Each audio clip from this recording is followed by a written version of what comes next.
Capítulo 1. 1887. Lady Milbank levantó la vista de su escritorio cuando su hija Carla entró en la habitación. «Es inútil, mamá», dijo Carla. «Fui con Bessie para preguntar cuánto costaban los pollos, pero resultan demasiado caros para nuestros recursos». Por un momento Lady Milbank no contestó. Estaba pensando en lo hermosa que estaba su hija. El aire fresco hizo posible que se encendieran sus mejillas y su bello rostro puntiagudo estaba enmarcado por la capucha de lana que llevaba puesta.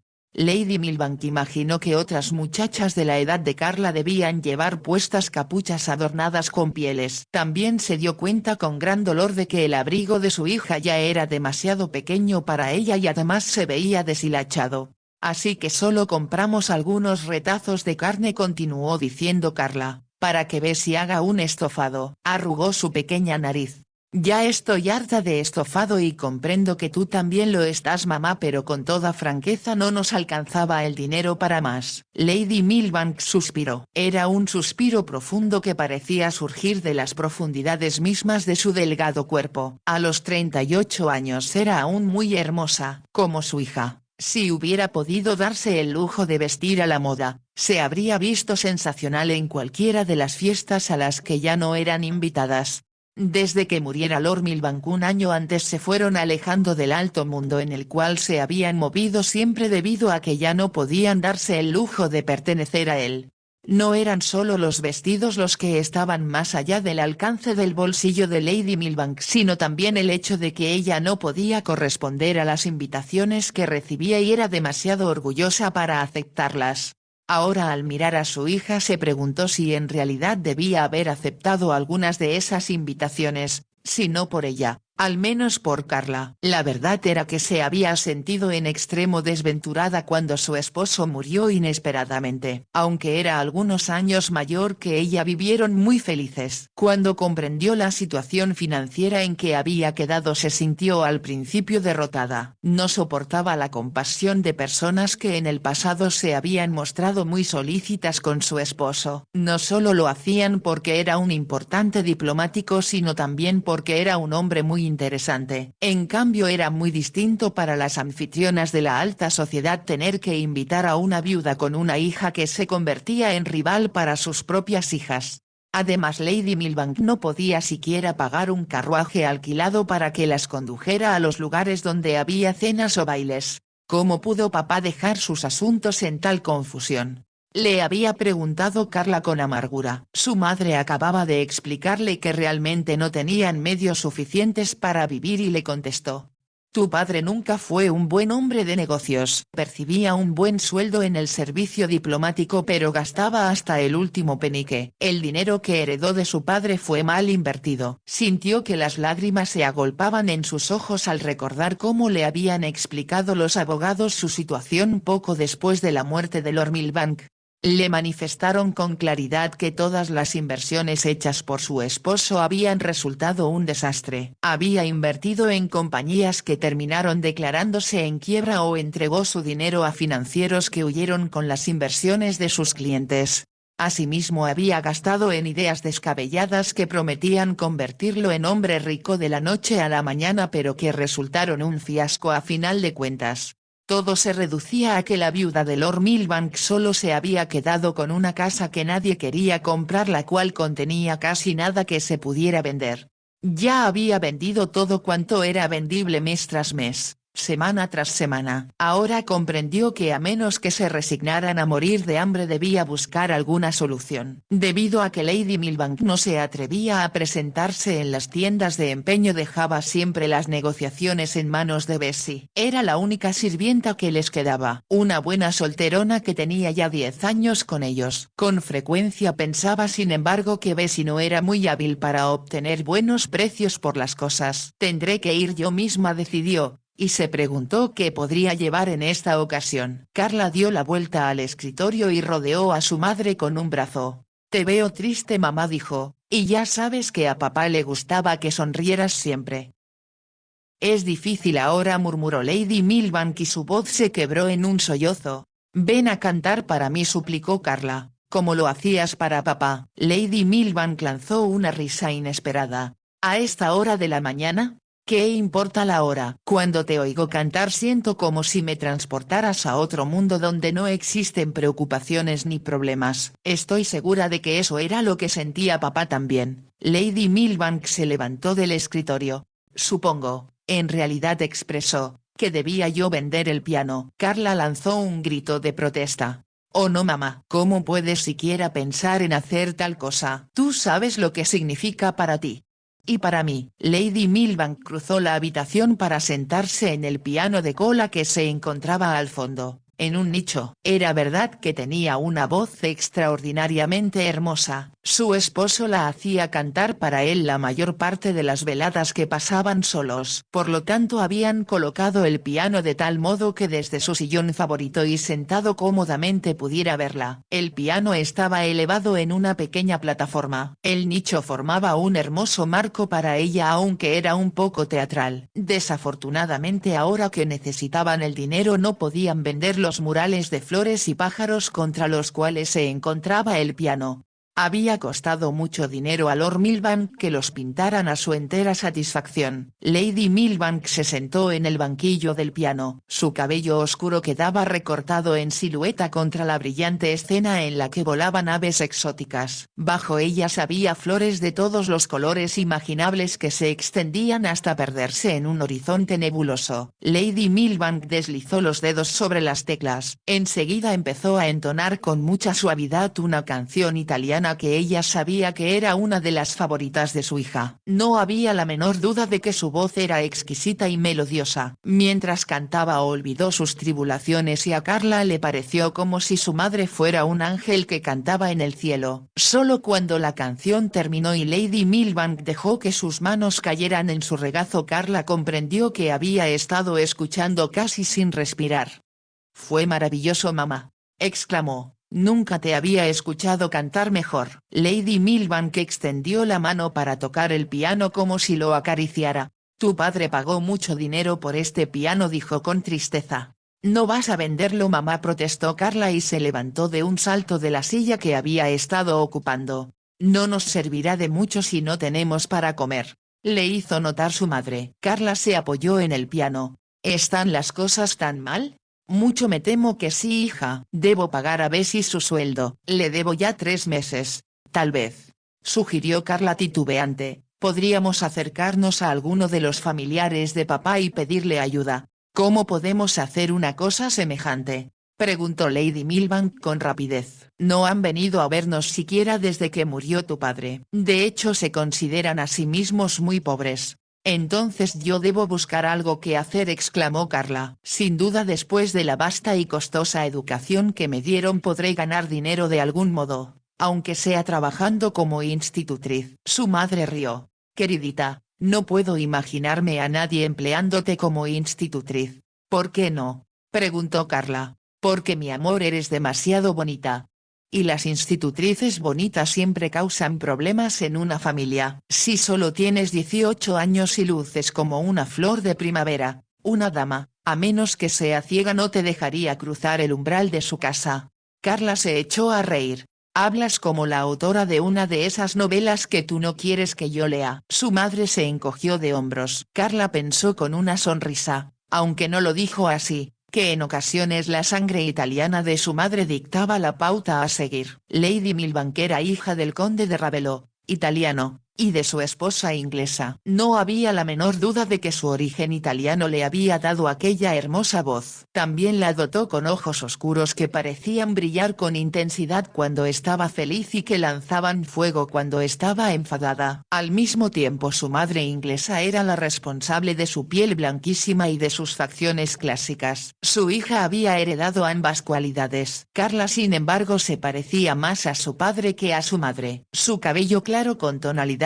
doradas había sido herencia paterna. Lady Milbank cruzó la habitación. Al llegar a su escritorio Carla comprendió que una vez más su madre se había dado cuenta de la pequeña cantidad de dinero que les quedaba. Estaba de hecho preguntándose qué más podrían vender. Las joyas que Lord Milbank le había dado a su bella esposa fueron las primeras en ser vendidas. Con el importe de ellas pagaron el funeral y a los acreedores más insistentes. Después habían vendido sus pieles, la capa de chinchilla que Lady Milbank llevaba cuando iba a la ópera, así como la estola y el manguito de Marta Cebellina que había sido la envidia de sus amigas.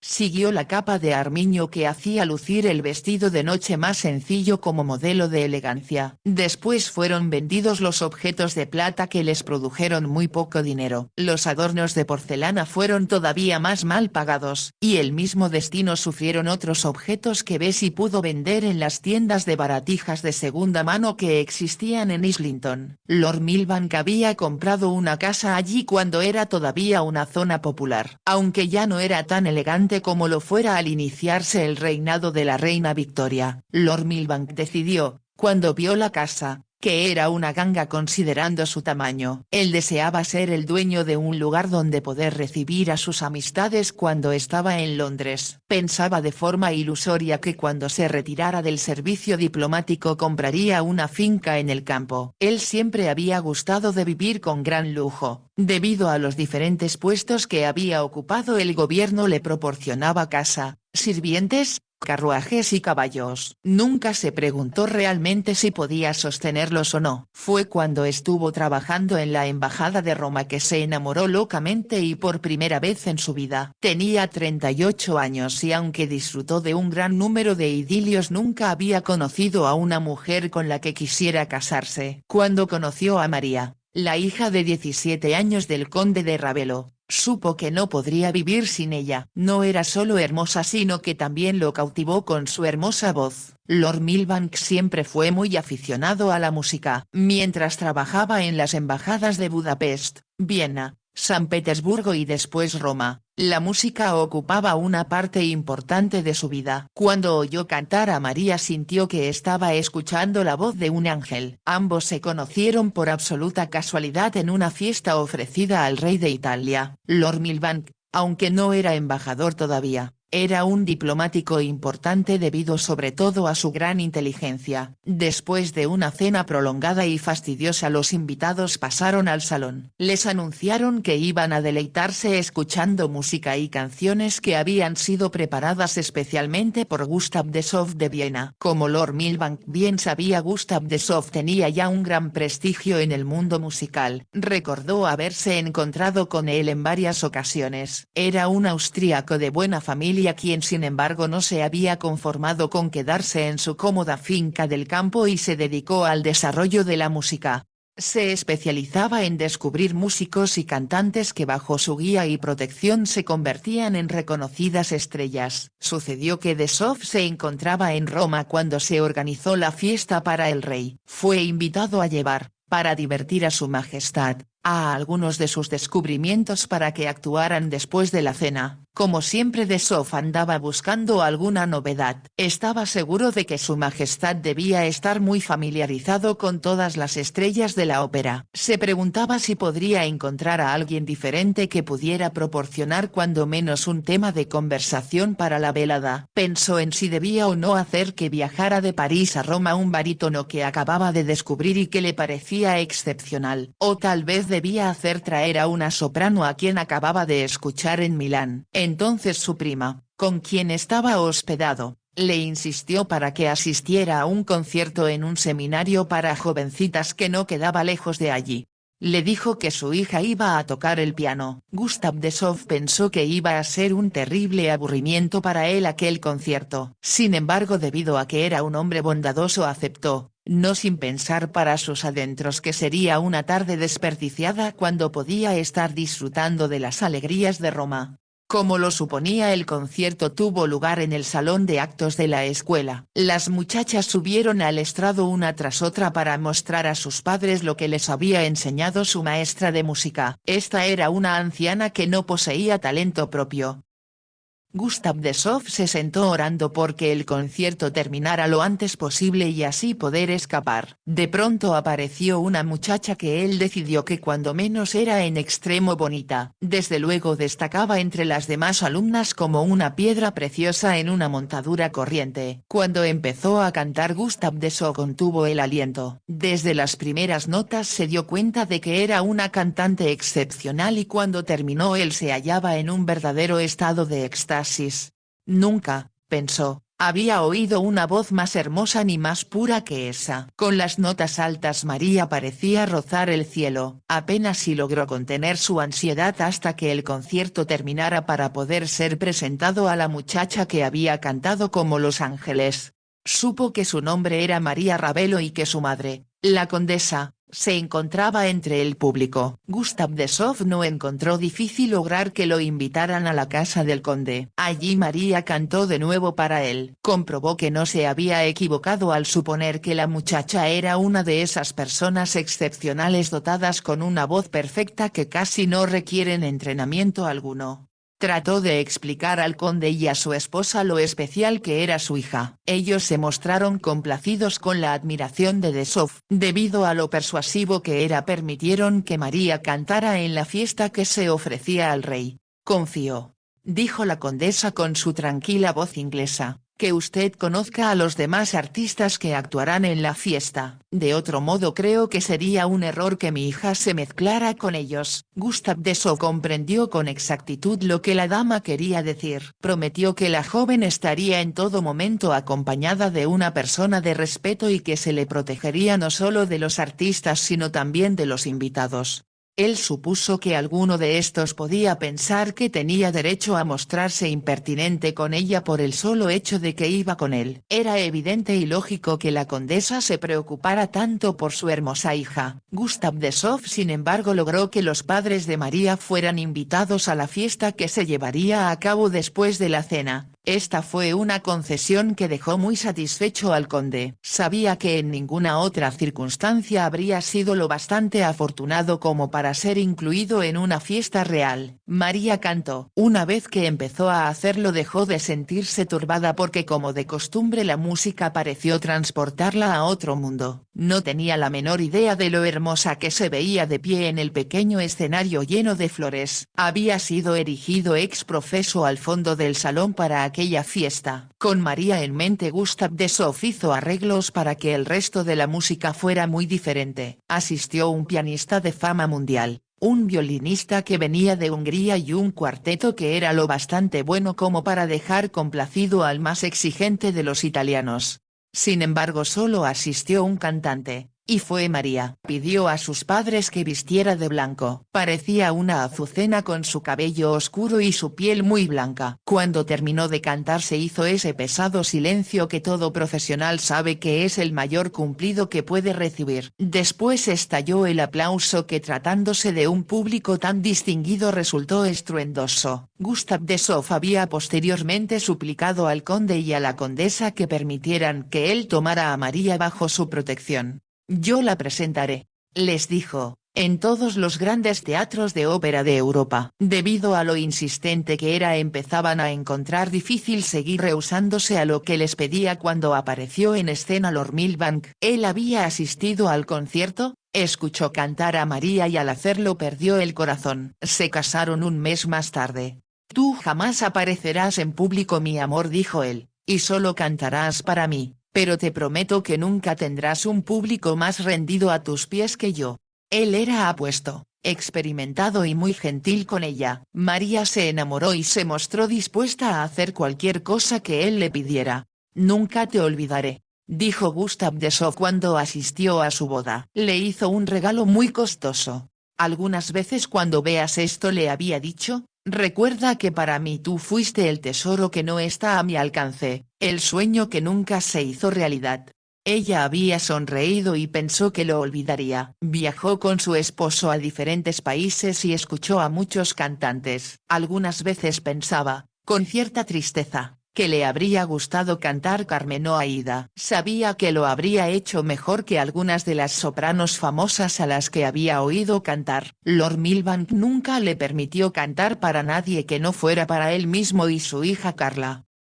Una vez, cuando ella había sugerido cantar para un grupo de amigos que iban a cenar con ellos, él repuso enfadado: ¿crees que deseo que vean a mi esposa como si fuera una actriz? Tu voz es mía y ningún hombre la escuchará. La besó de forma apasionada y posesiva, y ella se percató de que estaba muy celoso. María lo amaba porque era dominante y su vida entera giraba en torno a él. Cuando murió sintió que no le quedaba nada, solo un enorme vacío y la incesante preocupación por el dinero. Este último se había convertido en un problema que no parecía tener solución posible. Si yo tuviera una voz como la tuya, mamá, estaba diciendo Carla ahora, estoy segura de que la gente me pagaría por oírme cantar aunque tuviera que hacerlo en la calle. Lady Milbank rió. Me temo, queridita, que aunque tienes mucho talento y muchas habilidades, cantar no es una de ellas. Ya lo sé, pero las habilidades que tengo no parecen ser muy vendibles.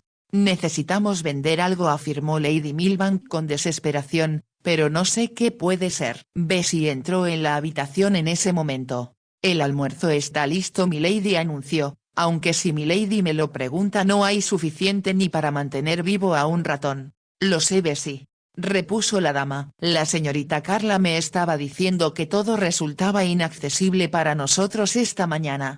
No podemos seguir así y esa es la verdad, expresó Bessie.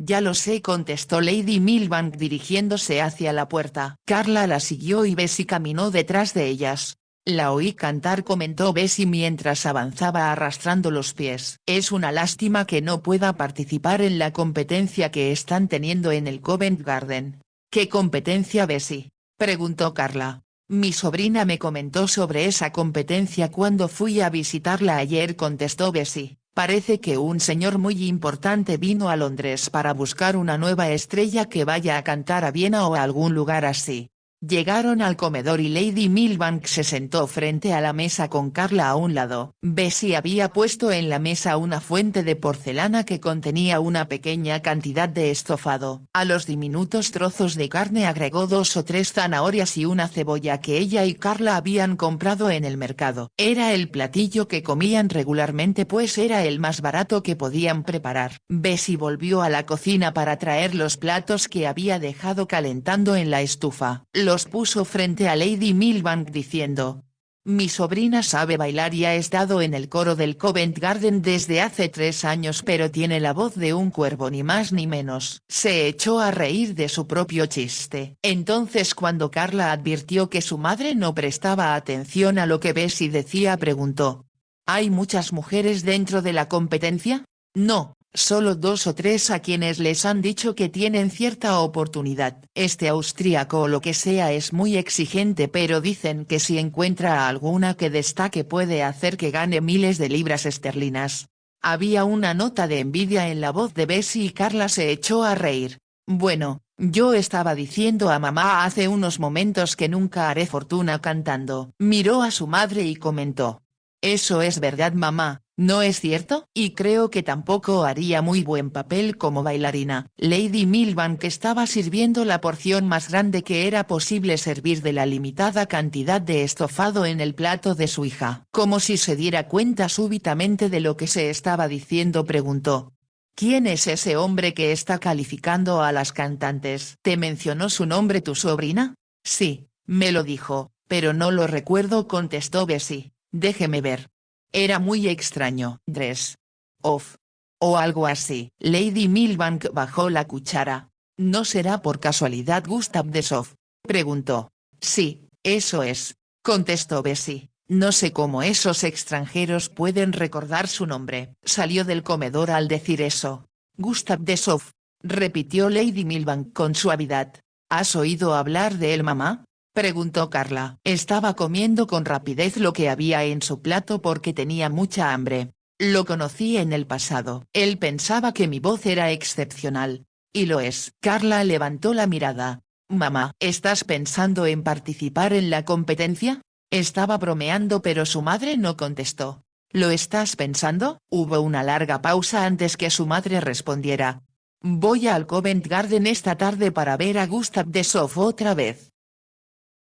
Era ya de noche cuando Lady Milbank volvió a la casa de Islington. Cuando se fue vestida con la mejor ropa que tenían entre las dos, Carla pensó que estaba muy bonita. Llévame contigo, mamá, le suplicó. Su madre movió la cabeza de un lado a otro. No, Carla, no quiero que entres al teatro ni que tengas nada que ver con la profesión teatral. Es algo que tu padre jamás habría aprobado. Pero vas a ir tu mamá. Voy a ver a un viejo amigo y lo más probable es que se haya olvidado de mí. Pero existe una posibilidad, solo una posibilidad, Carla, de que él pueda ayudarnos. Enseguida añadió en voz baja como si hablara consigo misma.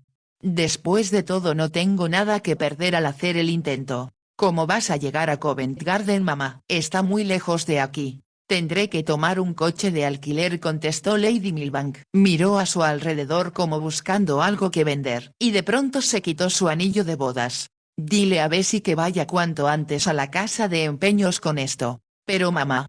Es tu anillo de bodas. No puedes venderlo. Podemos vender alguna otra cosa y recuperarla con ese dinero, mas no puedo perder tiempo buscando ahora. Tenía la sensación de que Gustav de Sof no pasaría mucho tiempo en Inglaterra. Si encontraba lo que buscaba en Covent Garden se iría de inmediato. Bessie, gruñendo porque tenía que volver a salir a la calle, se marchó en dirección de la casa de empeños que estaba a solo 2 calles de distancia. Volvió con muy poco dinero. Les dije que usted lo recuperaría, milady, pero el hombre me dijo que tienen más anillos de boda de los que pueden contar. Lady Milbank miró el dinero que Bessie le había entregado. Con esto me alcanzará para llegar a Covent Garden, dijo. Como tal vez tenga que volver a casa a pie, no te preocupes si llego tarde. Oh, mamá, no debías ir sola, observó Carla. Por favor, déjame ir contigo. No, queridita. Eso sería un error, aseguró Lady Milbank. Carla caminó con ella hasta que encontraron un coche de alquiler. La ayudó a subir e indicó al cochero a dónde debía llevarla. Le pareció que el hombre hacía un gesto de menosprecio al poner en marcha el carruaje. Supongo, pensó Carla mientras volvía caminando a casa, que papá se sentiría escandalizado de que mamá fuera a la entrada para artistas de un teatro. Al mismo tiempo, si el señor de Sof es lo bastante rico como para invitarnos a una buena cena, me sentiré muy agradecida. Debido a que aún tenía hambre, se entretuvo imaginando los platillos que elegiría en el recorrido de regreso a casa. Al llegar se dirigió a la cocina. En el pasado, cuando su padre vivía,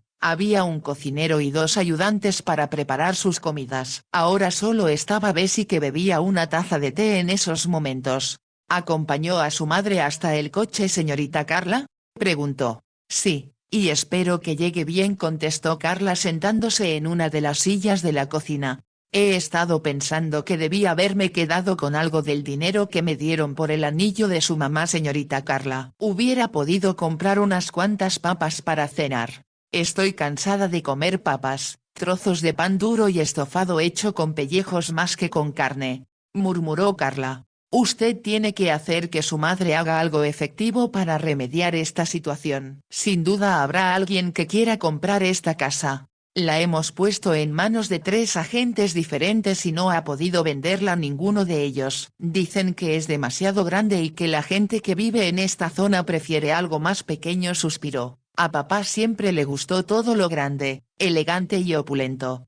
A mí también me gustaría si fuera rica, murmuró Bessie. Debido a que habló de una forma tan graciosa, Carla rió. Hay una sola cosa que podemos hacer, Bessie, y es orar porque de alguna forma milagrosa mamá vuelva con una bolsa de oro. Eso es tan probable como que Papá Noel baje por la chimenea con un pavo para nosotras, replicó Bessie malhumorada. Yo podría comerme 2 y aún me quedaría con hambre, suspiró Carla con tristeza. Cuando se cansó de conversar con Bessie se dirigió al comedor. Se preguntó, como lo hiciera un centenar de veces antes, qué podría hacer para ganar un poco de dinero.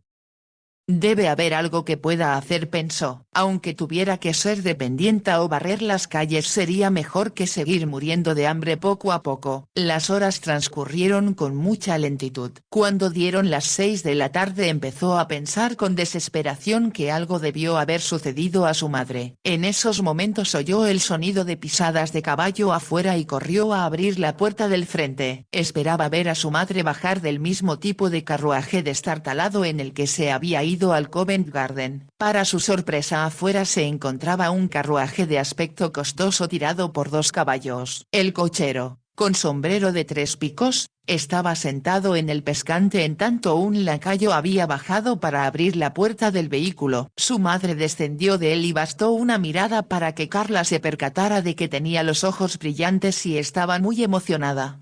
«¿Has vuelto, mamá?», exclamó, y cuando corrió a besarla vio que su madre no venía sola. Un hombre bajaba en ese instante del carruaje detrás de ella y Carla supo, sin necesidad de que se lo dijeran, que se trataba de Gustav Dessoff. «Sí, he vuelto», contestó Lady Milbank, «y he traído a un viejo amigo a quien quiero que conozcas, mi amor». Entraron en la casa. Cuando Gustav Dessoff se quitó el sombrero de copa y su abrigo forrado de piel en el vestíbulo, Carla pensó que tenía el aspecto de un hombre rico y próspero.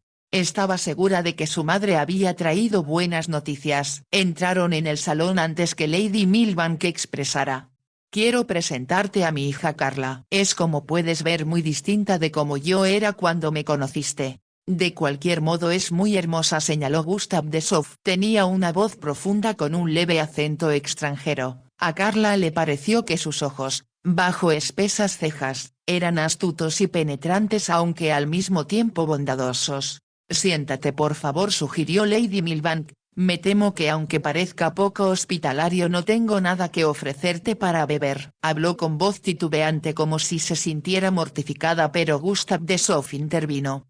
«No quiero sino mirarte, María, y darme cuenta de que eres tan hermosa, si no es que más, que cuando te vi por última vez el día de tu boda». Lady Milbank se ruborizó. Ojalá eso fuera verdad. «Pero, ¿te das cuenta de que Carla es un año mayor de lo que era yo cuando me casé? Ella también es muy hermosa», dijo Gustav Dessoff con galantería. «¿Pero heredó tu voz? Cuando yo canto», dijo Carla antes que su madre pudiera contestar, «los perros aúllan y los pájaros se echan a volar». Gustav Dessoff rió. «Esa es en verdad una tragedia». «Mas ahora quiero oír cantar a su madre». «No puedo creer que su voz se haya perdido». «No, claro que no», afirmó Carla con rapidez. «Mamá ha cantado siempre para papá y para mí y es el sonido más hermoso que he escuchado en mi vida». «Quiero estar seguro de eso», declaró Gustav Dessoff. Miró a Lady Milbank y dijo con gentileza: «Como quiero llevarlas a las 2 a cenar, ¿crees que estarás demasiado cansada para cantar ahora para mí?»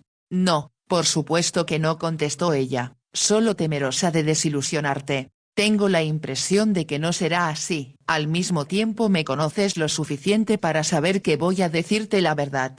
«Eso es lo que quiero oír», repuso Lady Milbank. Se despojó del abrigo que llevaba puesto y también del sombrero. Mientras ella hacía eso, Gustav Dessoff se dirigió al piano. Se sentó y tocó algunas notas. Carla advirtió, sin que él tuviera que decir nada, que estaba pensando que el piano necesitaba afinación. Entonces, cuando Lady Milbank subió a la pequeña plataforma, ella preguntó: «¿Qué te gustaría que cantara?». «Lo que tú gustes», contestó él. «El aria de Carmen», sugirió ella. Sin contestar, él empezó a tocar con mucha suavidad. Carla se sentó en una silla. Se dedicó a observar a su madre. Sentía que lo que estaba sucediendo era algo trascendente en sus vidas. No estaba segura de cómo sucedería eso. Solo intuía que sus oraciones habían sido contestadas inesperadamente. Y cuando su madre empezó a cantar no pudo pensar en otra cosa más que en la belleza celestial de su voz.